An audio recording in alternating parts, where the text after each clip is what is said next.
I will open the conversation with periodically throughout the meeting for the public to join us. And Terry, just jump in whenever you want.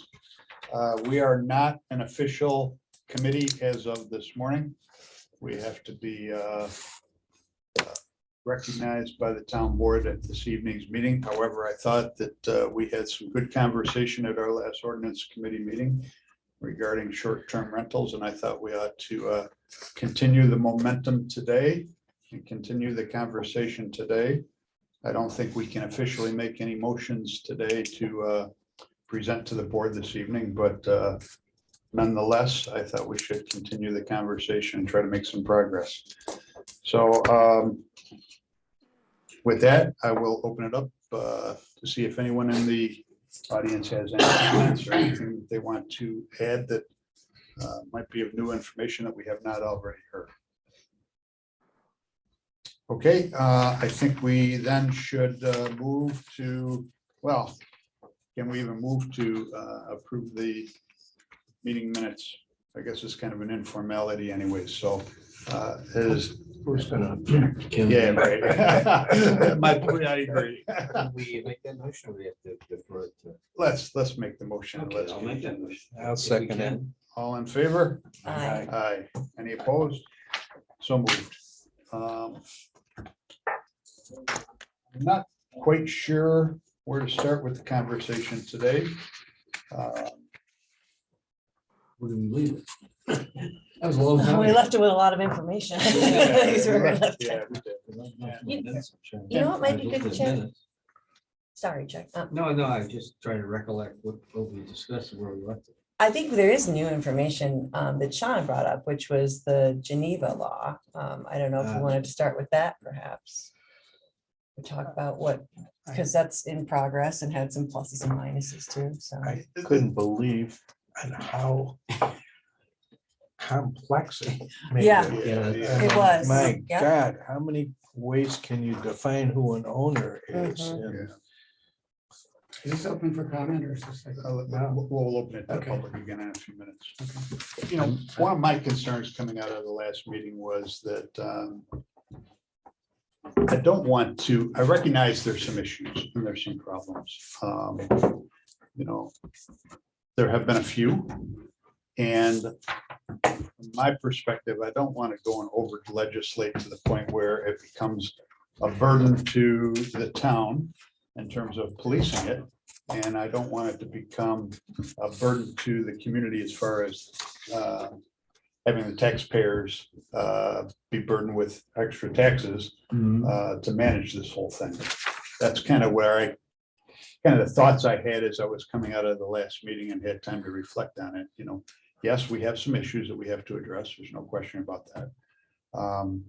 But again, I guess to repeat myself, I don't want to over legislate to the point where it costs our taxpayers money. And I don't want it to become a burden to the town administration. So I think that was the intent of the law now, is just the registration, and then we would see how it developed in terms of yes, issues that we had, and we now have some issues, and like you said, I think it's time to maybe address those issues with maybe some amendments if required. If I could, Chairman. So there's a couple of things. So number one is any regulations you want relative to the monitoring or the ongoing issues relative to the short-term rentals. The other thing is compliance with registration. I mean, you know, we shared with you less than 10% of the short-term rentals in the town of Canandaigua are actually registered with us. How many? And every single permit expired December 31st, and there's what, half a dozen that are in the work. I mean, so again, out of 200 short-term rentals in the town of Canandaigua, you've got 5 or 6 that currently have a valid permit as of today. You know, so that is a huge problem. I think that's the starting point. That's a great starting point. Yeah, I think that's the starting point. I agree. I feel like one of the things that I liked from both the Geneva piece and some of the other towns was, and it could potentially have an impact on town employees and on staffing needs, is the concept of a special use permit.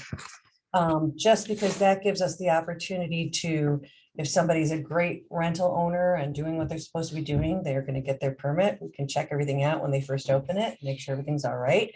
And then if they are behave and take good care of the property, it'll just continually get renewed and it's not a problem. If there are problems, they can be documented and reevaluated when the special use permit is renewed, be that at 1 year or 3 year or 5 year, whatever we want to make. But I feel like that gives us the option and the authority to also, if we were requiring that, it would be able to give it some teeth to whether or not they're registered or not, because they'd be requiring a special use permit. So help me understand. The special use to operate a short-term rental. Exactly. So that can be part of the registration process. Am I right Well, when I say that, though? wait. It So would- they'd if have to it's a actually apply. special use permit, so the thing about that, so right now, you essentially have that already with the registration system, right? They have to come in, they have to apply, they have to get registered. If you wanted to insert something in the language that said if there were violations or whatever that they couldn't renew, right? You could essentially do that. If you require a special use permit, you're going to inject 60 to 90 days into the approval process and a lot more cost for the applicant.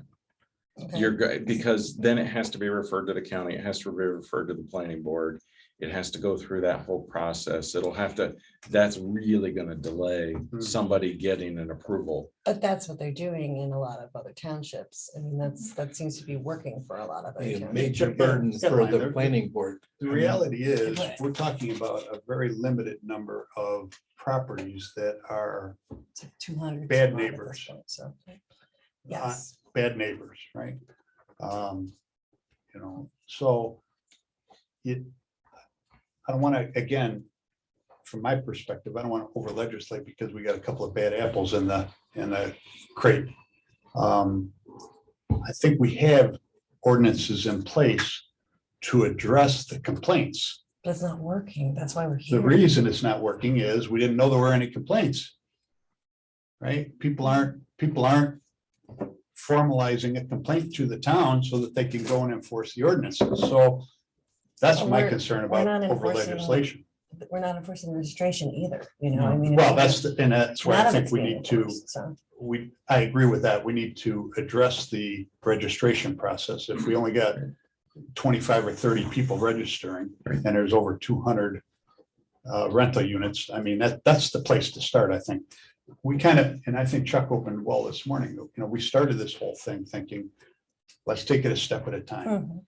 so that we don't create a burden for the town and the administration. And it sounds like we created this registration process and that's not working. Well, and so just to piggyback, so one of that we now have had people speak in these meetings, a parcel that has received some attention. They were in compliance in 2022. They had registered. There's nothing in the current law that says if we get complaints that we shouldn't renew it, so they can just come in and get their permit again, registration. So there is a piece of the law that needs to be at least tweaked, Sure. right? But there is this registration compliance piece also. So let's just start, if you don't mind, if everybody's comfortable with it, let's start talking about the registration process and see what we need to do to add to it or address it. And then from there, maybe we'll decide whether we need to go further or whether that would be enough. Sound like a good starting point? So Doug, if you don't mind, could you explain to us what the registration process currently is? Sure, Mike, I know you just had some that you've looked at. Are you comfortable explaining or you want me to? Yeah, okay, all right, that's okay. Maybe we So should let's let people introduce, know who Mike so is. Mike is our new zoning officer that just started, and he's going to be the primary person who's going to be receiving these applications and then working with the applicants and for anything relative to zoning matters in the town of Canandaigua with the development office. Before you start talking about registration, I think this is a good point to open it up now to the audience. They've heard what we have to say. Terry, do you have anything to say before I open it up to the audience? At this point, I'm okay. Okay, thank you. Thanks, Mike. So I'll open it up. I can't see behind me very well and I can't turn around. I apologize. about I 4 broke my people neck a over few there. years ago, so, anything anyone wants to add to the conversation at this point? I think you, sir, are on the right track with your thinking. We've seen a lot of this going on. In fact, I was at the town of Fayette and they have that special use permit. Mhm. And if you want to bog down your board, that process is very lengthy. They pick every property apart. They spend their time going property after property. A month ago, I was sitting there for 3 hours watching this occur. You are on the right track in the sense that you're trying to define the problem. Is it a problem? How big of a problem is it? And this license, I think you're the attorney, I said, Town manager. town manager. This licensing thing is a very powerful tool. And if it's used correctly, the threat of having that license revoked and stopping their renting is usually enough to get the compliance that you seek. So I think you're on the right track. They don't have a license, they just have a registration. Or some sort of mechanism. That's why I asked if he was the It's a attorney. permit. It's a Some sort of permit. mechanism. You It don't is a have to go into the weeds too much. Because I pay taxes as a homeowner Mhm. and I don't want to see you wasting time doing things that aren't solving a problem that doesn't exist. And that's where I see a lot of boards going. They have one hot person in the town. It's usually a retired guy who's really smart and he stirs up everybody and that's a knee-jerk reaction to a problem that doesn't exist. And the citizens pay for it. Yeah. So. Okay. Doug, if you don't mind telling. Sure. So it's actually really simple. So it's a one-page form. It's available on the website, but it's just a simple form that you fill out. It's a one-page sheet, registration application, asks for the name, it asks for the address, it asks for the property tax map number so that we can clearly identify the parcel. It asks for a 24-hour-a-day emergency contact on that form. Just very, very basic operational information. That's, did I miss anything? That's the application. When that application comes in, Mike, and now that he's here as our zoning officer, Mike receives that application. He's going to review it with Shauna, who's our town planner, and Chris Jensen and code enforcement to take a look at what we have for records of the parcel to make sure that generally it matches up. If you say that you can sleep 18 people and we know it's a 2-bedroom house, it's a red flag. There's a problem. We're going to start digging more. But if you say that it's a 3-bedroom, 2-bath house that you're renting, etc., and it's listing on Airbnb, etc., that's going to go through and you're going to be able to get your permit. It's actually a permit that we issue. It's got a number associated with it within 24 hours. It's that simple. It's a registration fee of, was it $100 per year? It's $100 per year. That's it. That's all the complexity there is. Then if we got a documented complaint about that particular residence, right, we could reach out to the landowner, we could reach out to the 24-hour contact. That's why we ask for the 24-hour contact, so that if we're getting calls in the middle of the night, which we have, heard about different things in the middle of the night, but no official complaints.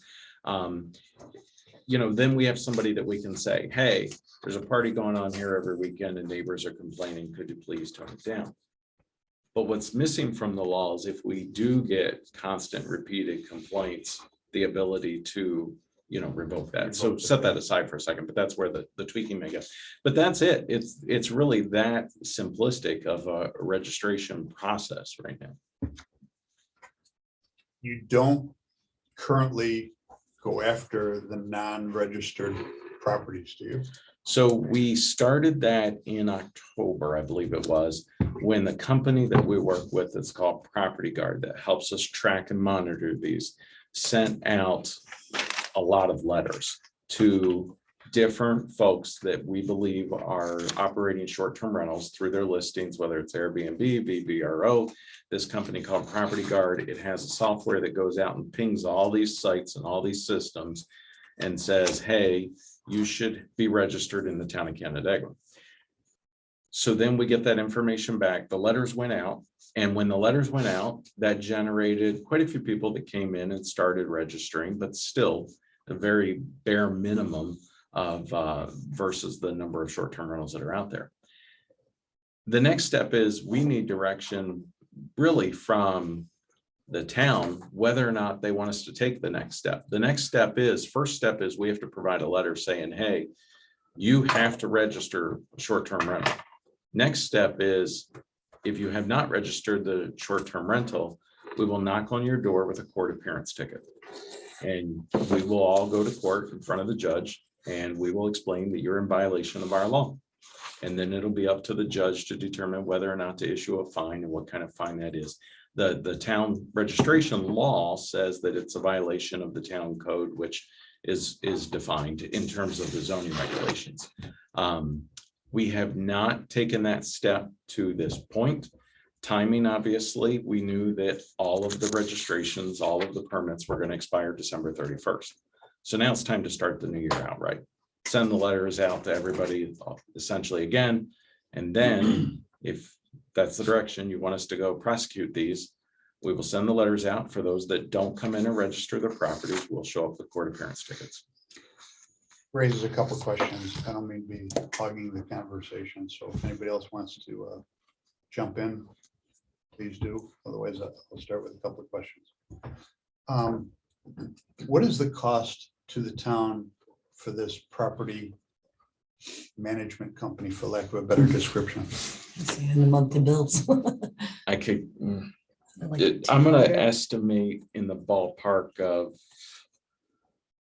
It's like 200 a month, isn't it? yeah, I want to say it's just, let me say $5,000 a year. I Okay. think it's less than that, but I feel like it's 200 a month or something like that. it's, I've seen it in the but bills. there was some initial costs and stuff. So let's just say 5,000 a year. So currently, the registration fee then is not paying for the value of this because we don't have enough registrants. Well, do you know the number that we ended up with 30. last year? You It was said 30. 34 at the last Yeah, I think meeting. it was. So not. There's a little shortfall. You said Yeah. 34 had it and 125 didn't have Yeah, it. That's thank what you. said last week. Is there an occupancy tax? No, No, No. we were discussing that, but- Ontario County or but the town? registration is $100, isn't it? Yeah. Yeah, so that's $3,400 that we got in. occupancy tax might help pay for it. Yes, Um, it would be paying for it though if they all registered, so. Right. And the way things are currently set up, we do not have a penalty for those people that do not register. And you talked about there being a judicious procedure that has to take place. Can we set a penalty to avoid that judicial process? no, you do not have the authority under state law to do that. That would be up for the courts. Okay, So the penalty could be defined by the town board in the town code. Right now, it's a penalty. The violation is, it's a violation of the zoning law. so we can set a penalty? Yeah, so I don't have my computer in front of me. Would you mind pulling up town code chapter 220 in the violation section? But it's actually already there. It It's is already there. Yeah, So there is a penalty. in there is the a code penalty. If Yes. these people do not register. There's a penalty in the town code currently if you are violating the zoning laws of the town of Canandaigua. Okay, And the registration law says if you're not in compliance, then you're violating the zoning laws of the town of Canandaigua. so So that, it could be either separate or it could just be that default zoning law. so we could set a penalty. You could set an amount in town code, I'm not sure where it is. but then that would have to be decided by the judge whether or not to. In the meantime, how do you shut them down? Well, that would be up to the judge. We have to issue court appearance So ticket. there's, and then- there's a time lag there. Yeah, And their poor new zoning guy would be chasing them. So I'm just thinking out loud here for a second, Doug. sure. Let's find it. The board could set a penalty, so we could send a letter to somebody and say, look, you're in violation of our registration process. Please register or we will assess a penalty of X. Could we do that? Violation. If you saw it, go ahead. Let me You repeat myself, could- just so you, Yeah, go ahead. if someone doesn't register and we know that they have a rental property, or we believe they have a rental property, we can send a letter saying, you're in violation of our registration process. You need to register within a next number of days. And if you don't, you'll be in violation and we will assess a penalty of X.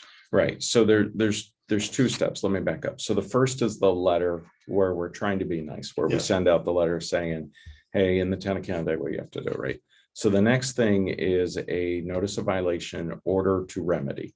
That's an official legal document that goes out from, in this case, zoning officer saying, hey, you're violating town code, chapter blah, blah, blah. In order to be in compliance, or order to remedy, you have to come in and register with us within 30 days. Otherwise, you're in violation of town code such and such. And the notice can list, if you want to list, that's not a problem. The violation of chapter whatever is whatever the violation is. Subsequently, if they ignore the notice of violation or order to remedy, the next step is the court appearance ticket in court. And we can't insert a penalty You prior can, to that judicial procedure? you can insert what the penalty would be in terms of the town code relative to what the town code says. But the town code enforcement, zoning, town board, me, none of us have the authority to just go out and charge residents a fee. No. I have something. He talks about a penalty, talks about a fee. The threat of revocation or the lack of ability to get a license is your biggest leverage Yeah. over the. And positive. that could absolutely, and that's what's missing, I feel like, from our current town You do code. that, and I think you're gonna see it. Get their occasionally. attention. Yeah. What? Get their attention. Yeah, it'll get their attention fast because you'll cut off their needs and their income. You're revoking a permit that few people. Whatever it says.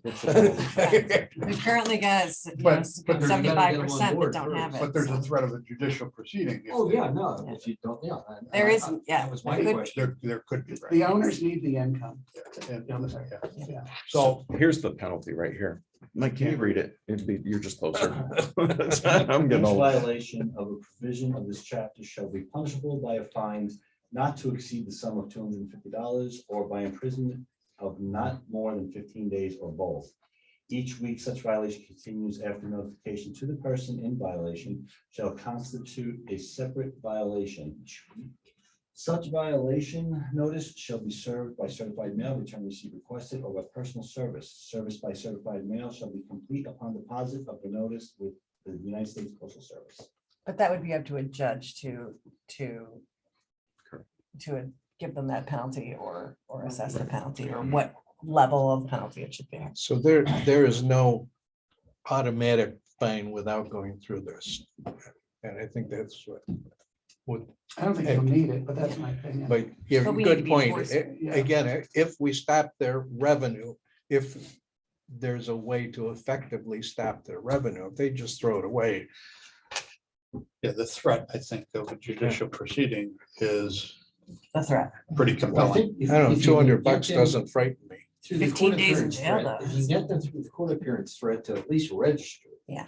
Now we've got them registered. Now, the fear might be that it would be revoked if they had any complaints or any issues that developed during the permit time, during the time that the permit is. Yeah, I still Like, feel register though, first. like when they register, at this point, it's basically just register and tell us information about your property. There's nothing in there like we've talked about in the past about assessing if the septic is good enough for the amount that they're advertising Wait, and we assessing do if they have that. parking We do have- spaces. We do that. So, When they are actually issuing that, that is something that is done by the development when they're office. actually going through that, okay, if Yeah. they're actually applying, so, Yes, okay, so. And I uh, thi- I think, So, but the violation, the property that was, that is the main issue here that has been in violation, had a permit Yeah. and still was having issues with parties and garbage and things like that. So Yes.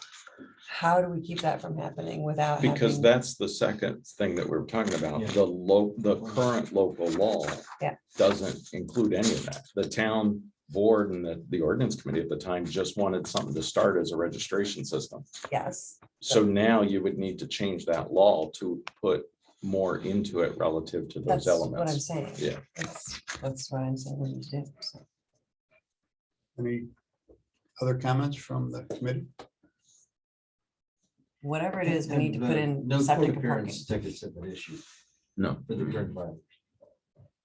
well, we don't have any current violations. Well, in terms of the We have people that haven't people that registered. non-registrants. Right. We got a lot, Follow up on lot of the non-registered, violations. Yeah. Not a lot of non-registrants. Yeah. Maybe that should. If nobody else has any comments, I would ask you, Doug, do you think, it sounds like we're all comfortable in the direction this is headed. Is that accurate? As long as we have some sort of teeth to it, that we are assessing the septic and the parking, and that we are going to be actually somehow enforcing this. I mean, there needs to be some sort of enforcement arm. That's important. So, Do you think you've got enough information, Doug, to draft a new ordinance for the committee's consideration? Do you want to open it up to the privilege of the floor? I will. Yeah, so the one thing would be the penalty section that I guess, and we can obviously talk about that more in future meetings, but if you want a separate penalty versus the zoning law, like for instance, the local law, I think it's chapter 229.1, for instance, I think is the short-term rental off the top of my head. That could have its own penalty section separate from the zoning. That could say things like exactly what you said. You could face a non-renewal of your permit. You could have, whatever the fee is, the rest of it could be copied. It doesn't have to just default to this particular section. Is that something that you feel like should be in there for that particular section? I think the threat of non-renewal should be in there. Okay.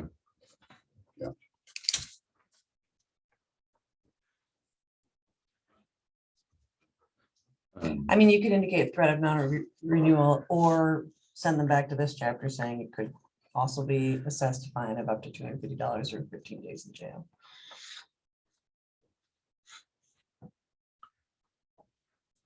Do we have an issue with people having short-term rentals that are not, we're not aware of? I mean, people are running them, but they're not. Less not so on with the books. software now, because the software, if they're advertising it anywhere, the software's picking it up. So I guess, yeah, when it gets a call from somebody says, hey, my neighbors, they're renting the place out every weekend. Yeah. They're not showing up anywhere on the radar.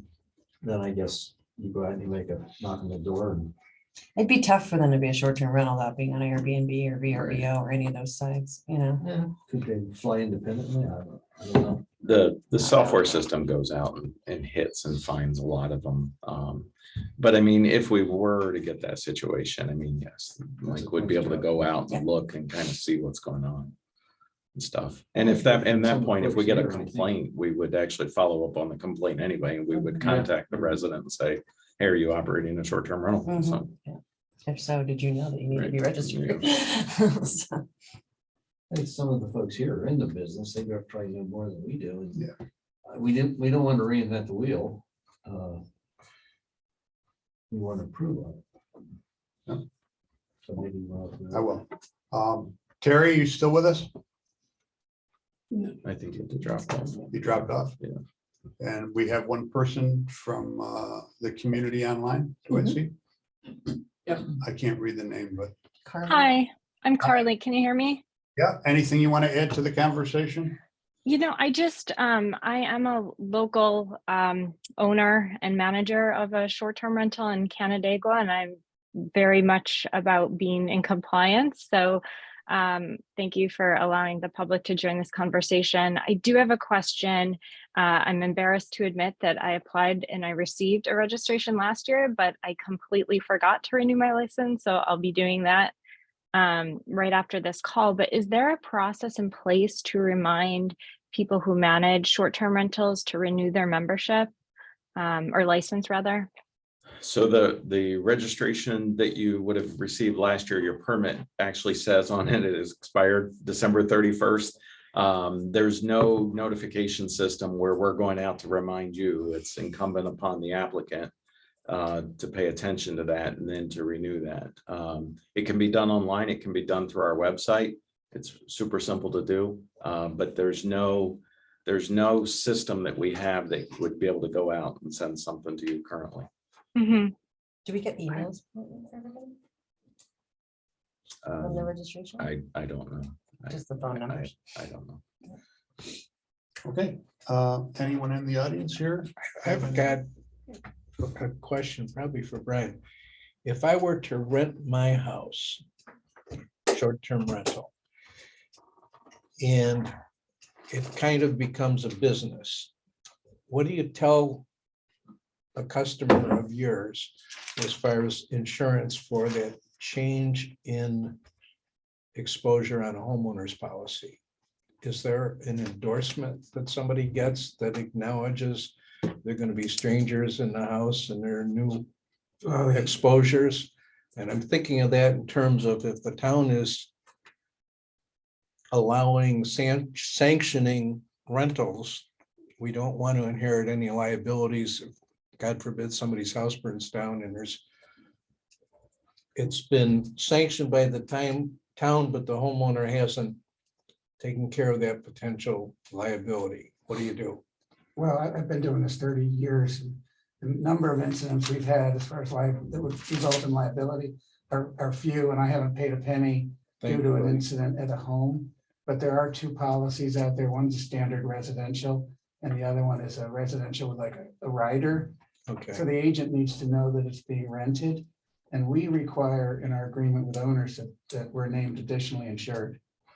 okay, so that's, So I wouldn't worry about that. You just want to get a legal opinion on that, but from. but the statistics- town should perhaps make sure that they've got, that the homeowner is notified their insurer that there is in fact a change in exposure. That's kind of a legal question. That's a I good don't point, think Tom. you have exposure. I would be surprised if it could trickle up that far. Well, so we had talked about this originally when we did the registration system. There was a municipality, I believe it was in the Northeast. I almost want to say it was in Massachusetts, that was actually sued and lost because they just turned a blind eye to it. And there was essentially, there were more people than should be. The inspections weren't being done and everything. They went to court, and in that particular case, there were some other components to it. They lost. What our insurance carrier has told me is because we do have a system, it basically protects the town. That if somebody is doing it and they haven't complied with getting us with registration, well, then we're protected. If they register with us and they still do something that they're not permitted to do or that they've done outside the registration, we're protected. So actually, the registration system is actually a good thing for the town of Canandaigua.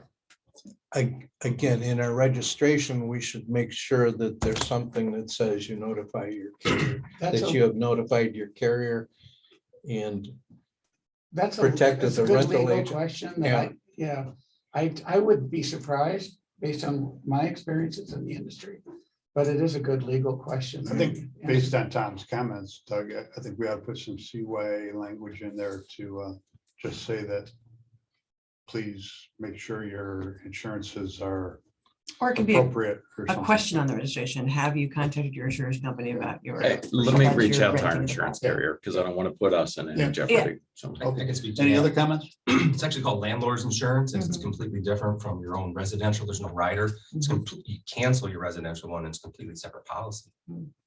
So so the town is allowing people to register and you don't know that component, they're supposed to have landlord's insurance. I think that's where your liability lies. And I think even with the landlords, you have to differentiate between long-term and short-term because they are also different for insurance as well. And then could I just bring up just two things that I was thinking of?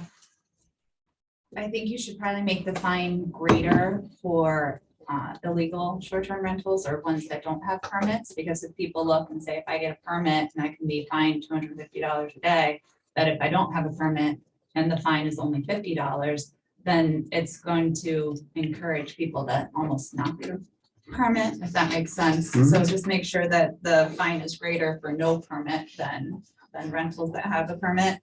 And then in speaking to the comment saying that the permits were going to be up in a year, they didn't have time to really enforce anything. What if you extended the permits to 2 years, which would give you enough time to go after people who don't have permits and just give you a little more breathing room, just with the right to revoke them. Then that way, if there's something that comes up, you still have control over it, but extending that amount of time gives you a little more time to work with people who don't have a permit.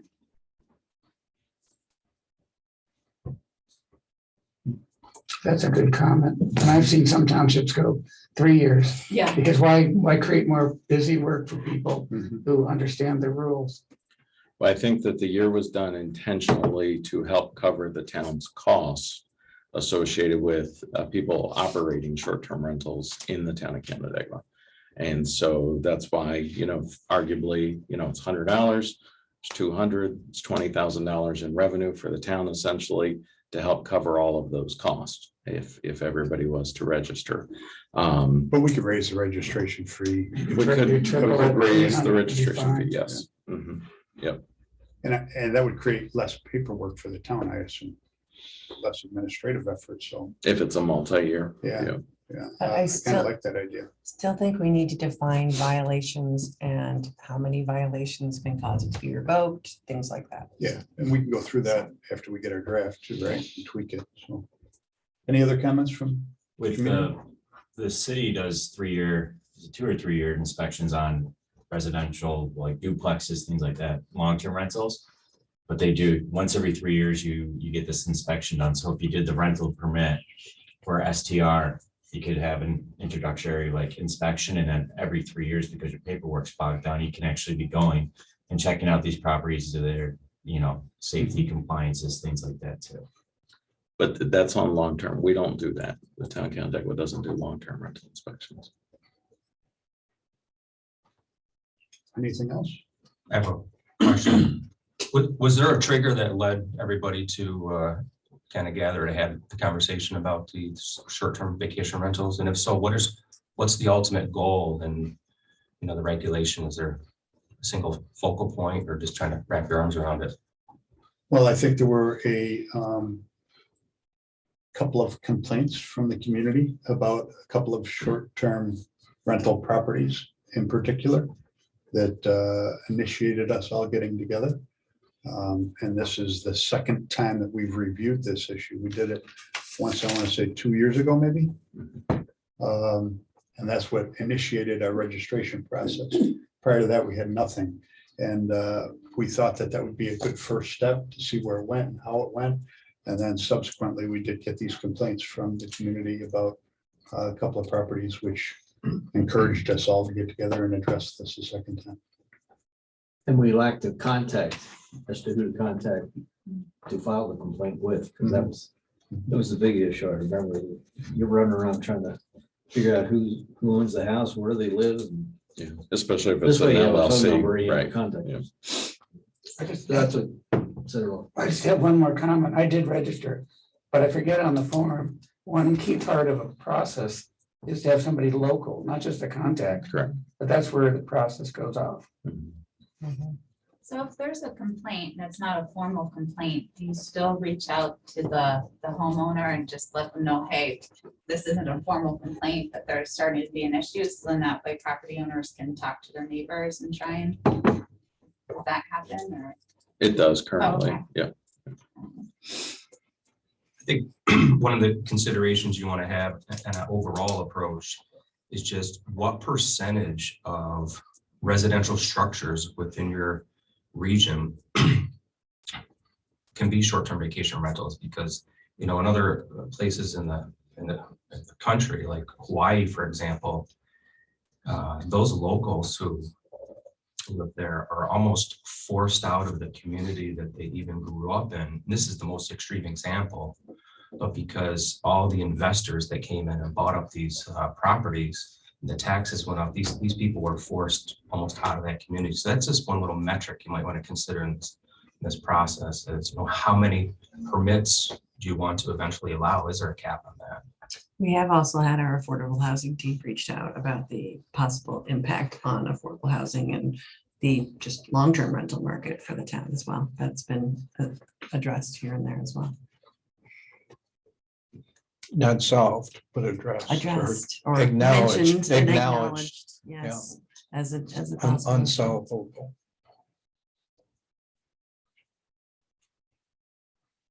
And also, I think, I don't remember which one of you was last time, but you did bring up the fact that town of Canandaigua was a little unusual because a lot of our short-term rentals are seasonal in nature and tourist oriented as well.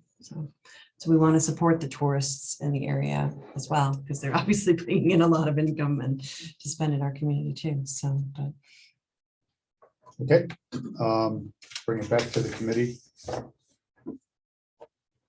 Doug, I guess that question, do you have enough information to create a draft, you think, for our consideration at our next meeting? I do. The only question I guess I have for you is, last meeting, there was a lot of discussion, hosted versus unhosted. I'm assuming after that, and this assumption after that meeting, and based on it hasn't come up here today, that we're not looking at hosted solutions only. so that we would allow the unhosted short-term rentals, but I just want from direction on that. I agree. Hostess started. Unhosted. Unhosted. I That's- agree. That's my. Yeah, hosted are Yeah. generally taken care of with special use permit for, Bed and Uh, breakfast. tour- if it has tourist 3 homes. more. Yeah, yeah. I agree with the addendum that there needs to be some sort of local management of the property or local oversight at least of the property. or at least their contact. Well, I mean, there needs to be somebody there that's checking to see, is the garbage taken away? Is is the house falling apart, whatever. I know, those are some great options Yeah. for it right in this Yeah. room. So, but it's, there needs to be not just a phone number, there needs to be a local manager of some kind. I can't support that. I think if a person gets their garbage taken away by their next door neighbor or whomever does it, that's their business. If they don't take their garbage away and it becomes a problem, then it becomes our business. That's the way I see it.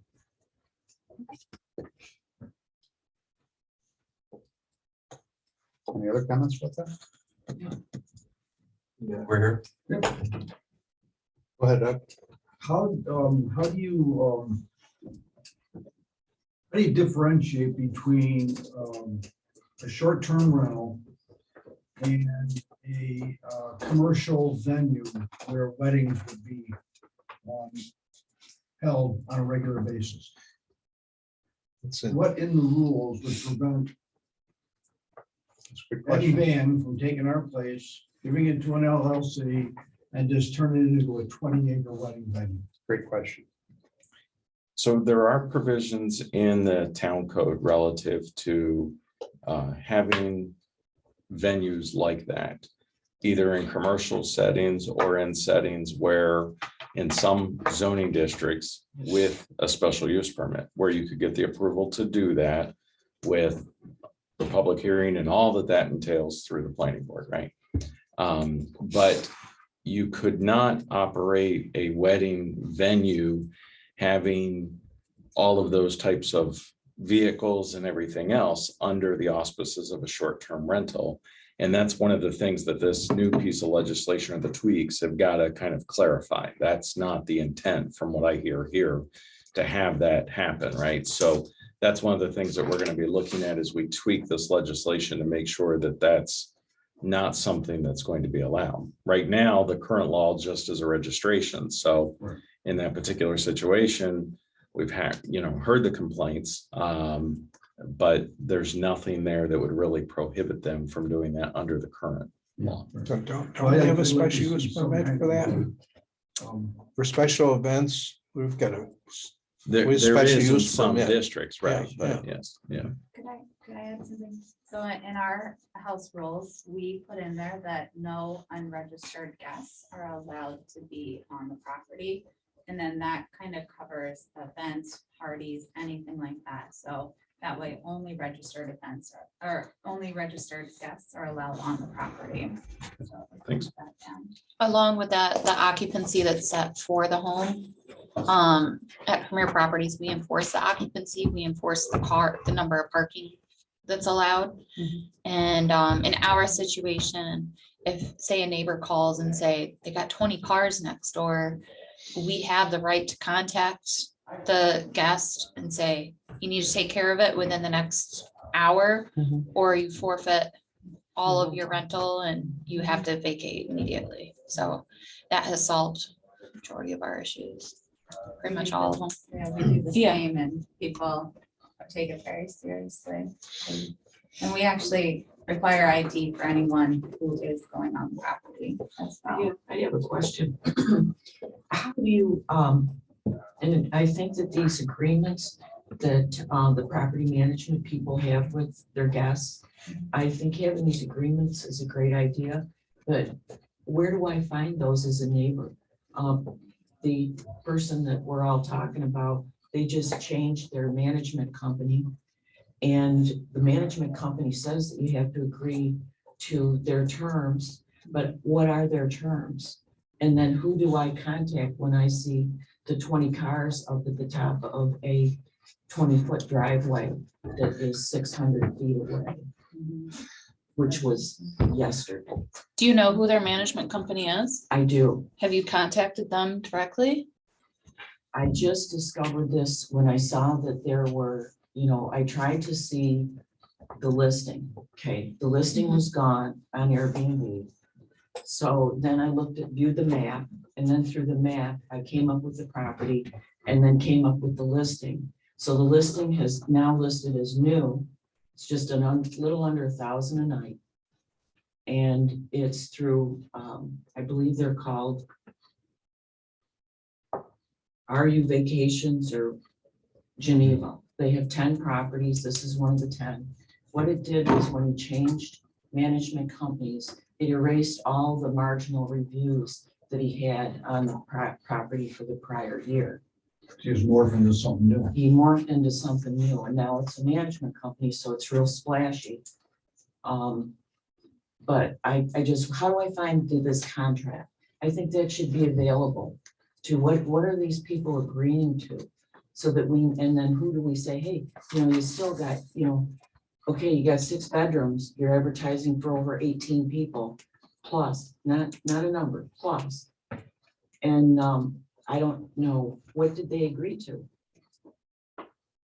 That's a management issue. Our guest license agreement is available on our website for anybody. We even offer it to other STR owners that are not in our program, and they can use it, with approval of their own attorney. But that's just that's a company issue. But I would contact them directly, and I would ask them for it. I mean, so giving it to a Should guest. be a rule that they abide by, that the neighbors should have these agreements. Not that as a property owner, I have to go look for it. What have we done, Doug? With this parcel? Nothing? We can contact him. I mean, we've had communication with them, but there's no violation. It sounds like it's a special event venue, and we require a special use permit for special events. And how do they know that prior to scheduling in February, an event in September? And making sure that whatever permits the town requires, whether it's for a tent, or an open building permit, those things don't seem to be, it's a matter of enforcement that I think really, and it's not so much with these small short-term rentals, small numbers of people, but when people start advertising 18 plus, No top number. For a 6-bedroom house with a Very limited driveway. and Very. a septic system, and who's checking these things out to make sure that the public health is being maintained, and in particular, the people who attend these events have to have some type of so the ambulance can get up the hill, that type of thing. It's the large number of rentals, 10 to 20, whatever. Those are the ones I think need to have some looks at versus the 1 or 2 Airbnb or VBRO, romantic getaway. Versus someone who's has a commercial operation in a residential district by having all these venues, and it's disturbing the peace and it's ruining neighborhoods. Vanessa, if you could give us the contact information for the new listing that you found, Okay. so we can follow up on it, and then Okay. we can. Okay, let's bring it back to the committee level. I just have a question this whole conversation has brought to me. As Tom mentioned, we have a special events permit process. No, we do not. We have a special use permit. There are certain zoning districts where there are specially permitted uses. There are each and every single zoning district in the town of Canandaigua has a principally permitted use and as of right use. And then most of the zoning districts have specially permitted uses, which means to activate that, you have to come explain what you're trying to do, and get approval from the planning board. Special So use permit. that's the special use permit. Let So me just talk about that a little bit Yep. more. So in some zoning districts, Mhm. if a person wanted to have a wedding event at their property, they'd have to get a special use permit. So some zoning districts, for instance, like, I'll give you an example, the SCR1 would allow like a country club. That when you look at that, it defines all kinds of things. So you could argue that you could have a wedding venue in the SCR1, provided that you have a special use permit, right? So it's multiple layers. It's not a simple yes or no, Tom. But yes, somebody could apply for that in that particular zoning district and go through the approval process, and the planning board would have to hear that. And probably the number of applications to do that are slim to none. Well, it depends. I mean, no, I don't ever remember getting one for that, but there are special use permit applications for Major home major occupation. signs, any number of different things. So you have to look at each one of the zoning districts, right? And so, and then determine whether, when somebody comes in to say, hey, I want to do X, is X a principally permitted use? If not, the answer is no, or they can, if it's a specially permitted use per the code, then they could apply for that special use permit. But there's a big difference between your daughter getting married at your house in the lake once in a lifetime and a wedding happening every other weekend in your next door neighbor. Yeah, the venue Yeah. that she's talking about, yeah. But I'm asking because I'm wondering if we have a hole here. Yeah. You know, I mean, we have grass covered. We have septic systems covered. We have garbage covered. We have light covered. It sounds like we don't have noise covered, correct? We do not have a noise ordinance per se. And we don't have these special events. So if I wanted to have a wedding in my house because my daughter was getting married, there's no process that I have to go through in order for me to do that, correct? But that's a normal course of living. Yes, But if you opened up your place for Yes. every weekend right, for That's my a point. wedding, yes, that would be a different That's kettle of fish. yes. That's what I'm saying. And my question is that? How do a we hole handle it? that- And is it something we ought to be addressing at the ordinance level? I don't think it makes sense to be asking people having a one-off celebration Right, to worry right. about that. I think it does make sense in their situation and other situations. I mean, I don't know, is it normal to have a rental that's over 15 people? You would want to address those one-offs in addition to the ones that are having it every weekend. The town of South Bristol, they do have that in their application process, that if you are going to have an event, because there's a lot of people down there that do have events for family members or whatnot. They do need to get permission. I think they need to get permission from their neighbors. Don't quote me on that, but theirs might be one that you want to look at, how they input it into their regs about special events. When I represent properties at that, I mean, they know us because we're there so often, but every single application, I tell them, no events are allowed within our app for any of our guests. So it's something that we make sure that we bring up. But yeah, South Bristol does have that mentioned because that's how it started with them, was the events. Doug, what are your thoughts about this conversation? Yeah, I can look at the South Bristol one, not a problem, and see if there's something that we can add into the draft. I think particularly to Ed and Vanessa's situation, we need to look at the new listing. If it's advertising 18 plus and it's advertising wedding events, I'm pretty confident off the top of my head, that's probably a violation in and of itself of the existing code. And then we have to follow up on that. But we need that information. We're gonna have to look at that. But so, and then I go back to, there's not been a formal violation No. issued for this property, No. but we've had We haven't several had a formal- complaints. No, Well, I know they've complained many times about this property. we've had so- communication about this property and each time, but there has not been a new complaint specifically, for instance, like about that thing that she just said, for what was that, Saturday? Yeah, they were there. It looked like they were starting to gather on Thursday. Okay. So- And then the cars were the most on Sunday. So my question need to is, follow up what, on that. other than just always following up on them, what can they do to have there be some sort of documented history so that when someone like that tries to renew their registration, we can say, I'm sorry, we've had 3 complaints in the last year on your property. You're going to need to come in and address these, or, you know, here's a warning, whatever we want to create. But what do they need to do to have those, each one of those So complaints? they count, need so to fill out the complaint form that's on the website Okay. and submit that to us. That will trigger a whole series of different things for us to follow up on.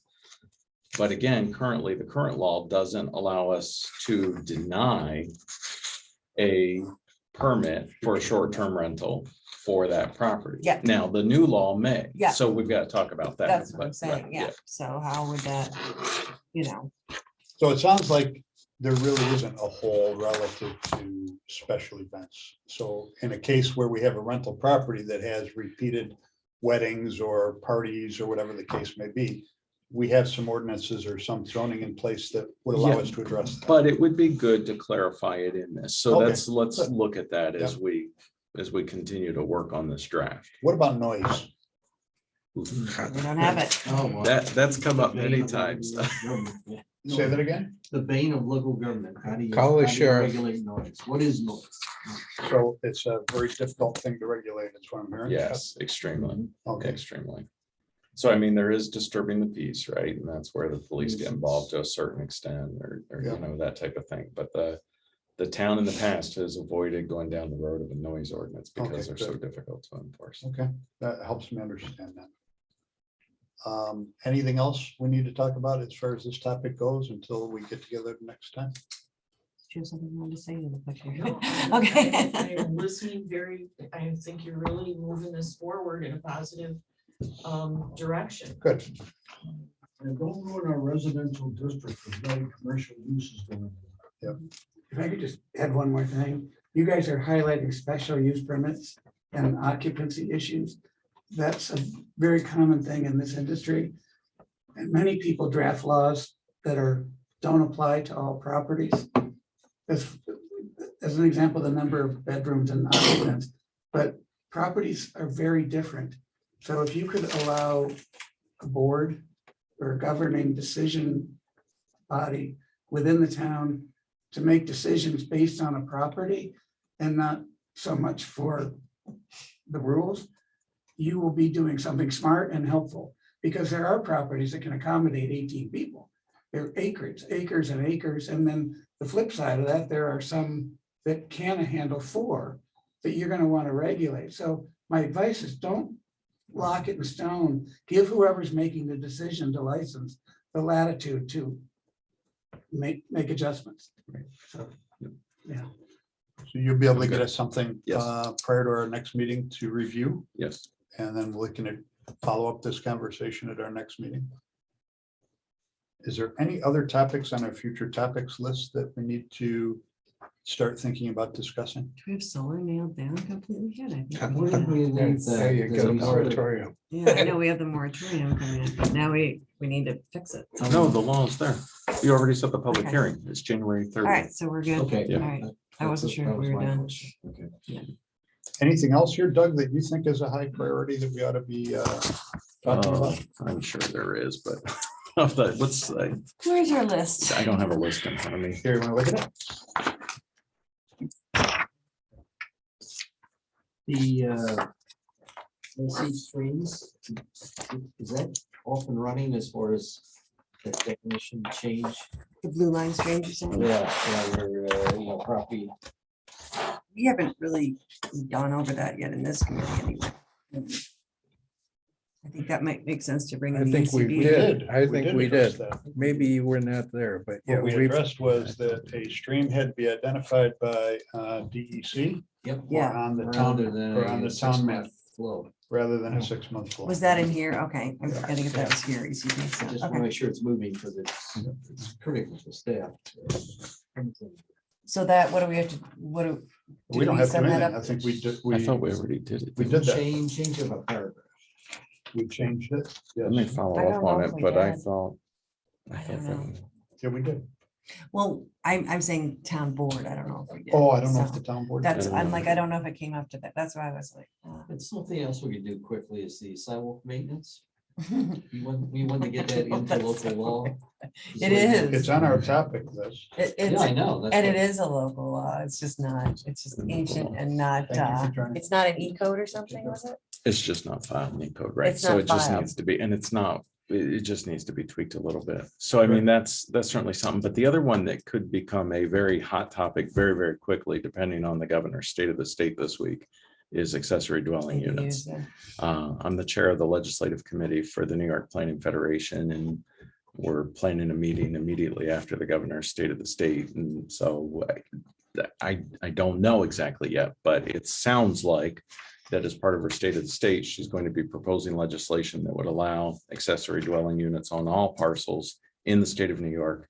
And that legislation would be part of the state budget package. So Let's So add to in, be So then determined. maybe for our next meeting, in addition to talking about this, Mhm. you could update us as to what the governor Yep. said in his address, Yep. her. and then we can, I'm Kathy. sorry, excuse me, I'm sorry. I apologize. We I could also apologize. add in the minimum home size in the same meeting. Those two kind of go together, I think, with ADUs. That sound like a good plan? Just a quick clarification, would that would Tiny- override any local zoning? Well, again, that's exactly the same conversation we had with solar, right? State of New York is a home rule state, being one of the original 13 colonies, and technically the local municipality has the right to adopt their own laws. And then we would have to fight the state if somebody ever tried to do something. So the state's rule would usurp local rule until we changed our rule or If strengthened we our had, rules? if we had something, you can, in the state of New York, you can have a law that is more restrictive, let me say it, yes, more restrictive than the state law, but not less restrictive. You can also have laws that define specifically based on your comprehensive plan and your land use planning that may be different than what the state's trying to do. And traditionally, those are upheld in court. So if we had a law that's in keeping with our comprehensive plan, that spelled out whatever it is that we want, even though the state has done something else, we would at least have something to hang our hat on in court, Or maybe, maybe. okay. Okay, our next meeting is February 6th. Same place, same time. We'll continue our conversation on short-term rentals. And we'll get an update on accessory dwellings. And determine where we go from there. And the minimum home size, I think. And makes sense minimum with home size, ADUs. yes, thank you. Anyone online have anything else they want to add? Anyone, anything from the community that's here in the room? I just want to add that I really appreciate, as a community member and a short-term rental owner, how level-headed and reasonable the board is about going forth with regulations, and just overall very much appreciated of how balanced you are on this side of it. You guys are doing a great job. Thank you. We've seen it all. I want to thank you. We're not- all. we're not- Thank you all we're for not participating and joining us today, and, It's nice to bring folks last in when meeting. it's not an emergency situation. Try and plan instead of, Well, I think it's great that you've all been here. We don't generally have a lot of people from the community joining us at these meetings, and your input has been very valuable and very helpful, and we appreciate it very much. Thank you. Thank you. With that, do I have a motion to adjourn? So moved. Second. All in favor? Aye. Get the heck out of here. Thank you.